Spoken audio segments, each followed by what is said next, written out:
Hi friends, it is week 10 of my 75 soft challenge, which means I am almost done. I have this week to go, and I think just one more week after this, and we are wrapping up this challenge. So if you have been sticking with me this whole time, here is a gold star that I am virtually delivering to you because it has been several weeks of this challenge. So if you're new here or if you need a refresher, I am doing physical activity for 45 minutes, drinking 8 glasses of water, reading 10 pages of a book, and eating well every single day for 75 days. Today has gone pretty well. I've had about 40 ounces of water so far, so I still have more water to drink. I've read my book. I have had a walk on the treadmill. It's evening now. I haven't had dinner yet, but I've had other meals today. So today's gone pretty well, but let's see how the rest of this week goes.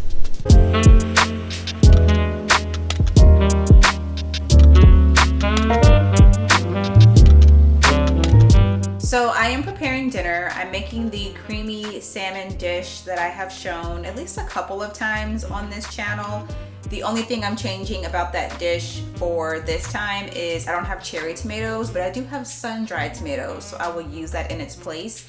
And I will link the video below where I first broke down how I make this recipe. I don't know if I'll share much of it in this video, we'll see, but I just feel like I've shared it at least a couple of times during this challenge, so I don't know, is it really interesting to see again? I'm not sure. But I just finished a walk, and one thing that was on my mind is like the motivation to do physical activity. Like sometimes it's not there. Like I have to do physical activity every day, you know, as part of this challenge. And sometimes you're just not in the mood. Even if you're not doing a challenge like this, sometimes you know that like, oh, I should be moving my body, but you don't feel like it.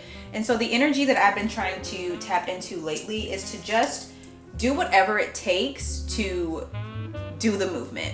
And what I mean by that is like today I went on my walk and I was wearing Crocs. And I usually never, wear shoes like that when I take my walk. I usually, change into my socks and my tennis shoes. But lately I'm like, if I'm going to be doing these walks, I need to just come as I am, like come as you are to whatever your workout is, if that means you'll get to complete it. So if that means I do my walk while wearing Crocs, then I'm gonna do my walk while wearing Crocs because I know that that is what it's gonna take for me to get it done today. Sometimes I feel like I need a little different motivation to work out. Like I know for some people, you might feel like you have to put on a cute workout set in order to get your workout done. That's fine too. Like whatever it is that will get you to do it, do it. And I think stuff like that just helps with the motivation to take action, and taking action is what helps make motivation sustainable. So do whatever you have to do to get the workout done.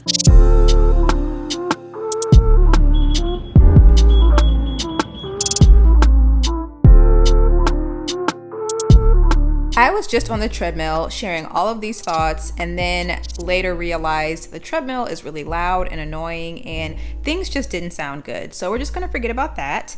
And I'm just gonna share some thoughts that I've been having today, which is how can I end this challenge with the same kind of energy or momentum that I had at the start of this challenge. And it's not that I've, slacked off on doing the habits. I'm still doing what I anticipated to do during this challenge, but there was a certain oomph at the beginning of the year, at the beginning of this challenge, that has kind of died down over time. So for instance, I started off this challenge doing a lot of juicing. I tried to do some outdoor workouts, but it didn't happen as much because it's been winter time. So there's been a lot of cold days, rainy days, I wasn't on my bike or outside walking as much throughout this challenge. But maybe the last week of the challenge I could be, if the weather is better. Maybe the last week of the challenge I could get back into juicing. If I end the challenge with the similar energy that I had at the beginning of the challenge, that could help me continue those habits past these 75 days. Because the whole purpose for me being on the 75 soft challenge is how can I build consistency and motivation and habit building, which I have been. But I think, just because the 75 days will wrap up soon doesn't mean I'm like, okay, that was cute, goodbye to all of these habits. No, I still want to keep up with a lot of these things. I'm about to take my walk, but real quick, wanted to talk about the book that I'm reading, which is called The Glass Castle by Jeanette Walls.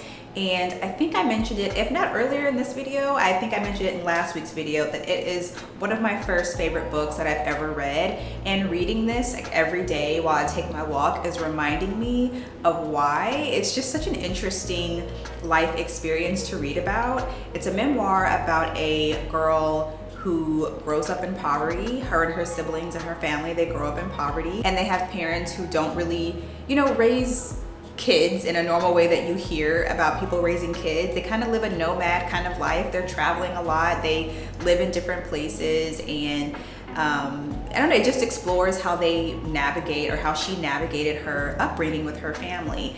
And I'm still in the childhood portion of the book, but at some point, it does, this is not a spoiler, I think anything you read about this book would tell you this.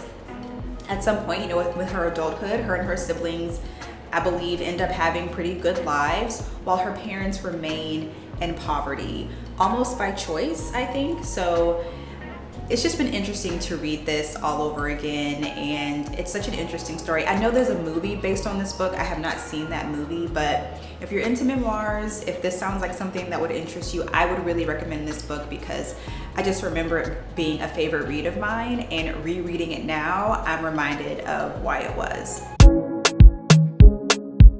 Okay, so remember in a past video when I said I'm embracing new ways of active recovery? This is what I mean. I'm supposed to be physically active for 45 minutes every day and have 1 day of active recovery. I mentioned before that hair wash days are now those active recovery days for me, and that's because this is a workout. I just want to show a little bit of what I mean here. I'm not showing myself styling my hair, but just know that that part is also a workout. To treat myself after a long week and after that workout, we went with some Latin American takeout. I got my usual order of tacos and plantains, which are delicious, but I will say I don't know how much of this meets the goal of eating well. This was my first time having takeout from this place all year, so I went with my usual order, but next time I could do a little more research. The weather has been so nice lately that we've been spending a lot of time out and about exploring different areas and shops. And so we decided to stop for some food, and I'm trying to be more mindful about eating well, especially when I'm not making the meal. So today I went for a grilled cheese sandwich with prosciutto, fig jam, and goat cheese, and an arugula parmesan salad on the side. I will say this felt like a nice meal. Like after I ate it, I didn't feel heavy or sleepy, or how I feel after eating heavier takeout meals. And afterward, we stopped for some ice cream, because why not have a sweet treat on a sunny day? This is not the 75 hard challenge. We welcome ice cream here. Listen, I already told you I've been out and about a lot. I've been in the streets, and that makes me hungry. So I went out for dinner again, and I was happy to stick to eating well with this egg salad and some sweet potato fries. Everything felt light about this salad, but also really flavorful and really good. And then the sweet potato fries just made the meal a little more filling, because let's be honest, sometimes salads aren't always that filling. And when I say I loved it, I mean, look y'all, I really did love it. That's it, you guys. That is it for week 10 of my 75 soft challenge. Usually I go to the grocery store toward the end of these videos, but today we decided let's worry about that another day. As you can see, we spent a lot of time out and about this weekend, doing shopping, doing some dining. So we were like, forget the store, we'll just go some other time. One thing I did want to share is that I bought this new book called The Housemaid, which I think is supposed to be a thriller. I've had this on my list for a while, and I went out shopping this weekend at quite a few different bookstores or antique stores that sell books, and I was able to get this for like $5 because it's used. So I am really excited to have this as part of my home library now, and adding this to the thriller genre of books that I have somewhere over here. So I'm excited about that. I haven't really bought a new book in a really long time, because I've just taken a break from buying books, because I know that I have not been reading as consistently over the past few years. So I was like, I'm not buying books, because I know that I have so many books at home that I have not read, and they need my attention. But since being on this 75 soft challenge, I have been finishing book after book. I've obviously been reading every day. So I'm getting back into my longtime hobby of loving to read. So I was like, I will treat myself to a new book, because I'm back in the swing of reading consistently. So this is a new purchase that I am very excited about. Let me know if you have read The Housemaid by Frida McFadden. Let me know what you think of it. Let me know if you like it. I just might make it my next read after The Glass Castle, but we'll see about that. Anyway, thank you so much for watching, and I'll see you next time in my very last 75 soft challenge video.